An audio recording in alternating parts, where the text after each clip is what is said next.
While the future of the DA-led coalition in Johannesburg hangs in the balance over disagreements on the position of council speaker. Some coalition partners want smaller parties to fill the post, but the DA insists it will be filled, or it will actually be filled by its own candidate. Council will elect a new speaker on the 28th of September. eNCA's Moloko Moloto has the details for us.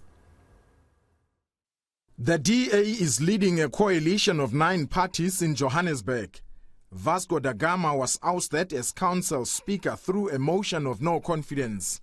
And Action SA and the Patriotic Alliance now want that position to be held by one of the coalition partners.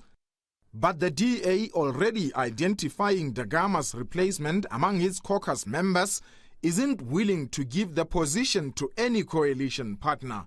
Not at this stage, because that will mean that we will have to reopen coalition negotiations, and there's already a signed agreement in place, and that agreement is very, very clear that the speaker position is that of is occupied by a DA councillor. So in order to change that, they will have to ask for negotiations to be reopened, and that would mean that a number of positions will then have to be renegotiated, and I think it is very dangerous to do that at this stage.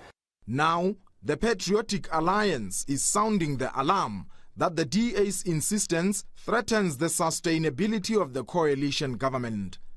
I think that ultimately they will see reason, because most of the other parties are for a reformulation, because it's for the best interest of the city, for the coalition, because it will cement the coalition, because at the moment the IFP in particular is underrepresented.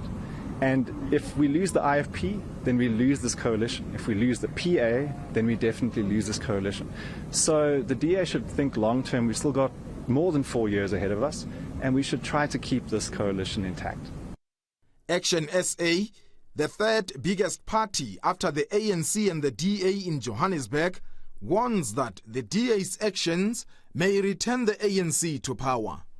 So it would be ludicrous and self-defeating of the DA to not appreciate that the circumstances have changed, that there's a growing sense amongst coalition party members that there's a call for greater inclusion into the troika, more so in the position of speaker, chief whip and executive mayor, where currently the DA holds all 3 positions as if they've won an election. There's no junior member of this coalition, there's no senior member. We are all the same, because one vote can make a very big difference. While the IFP this week fired Busiso Phakathi for voting with the opposition to remove da Gama, other councillors from COPE, ACDP and UDM who voted likewise remain in council, and the DA can't count on their votes. Predictions over whether the DA will get its way are becoming murkier.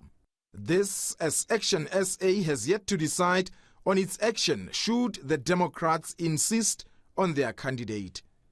Moloko Moloto, Johannesburg.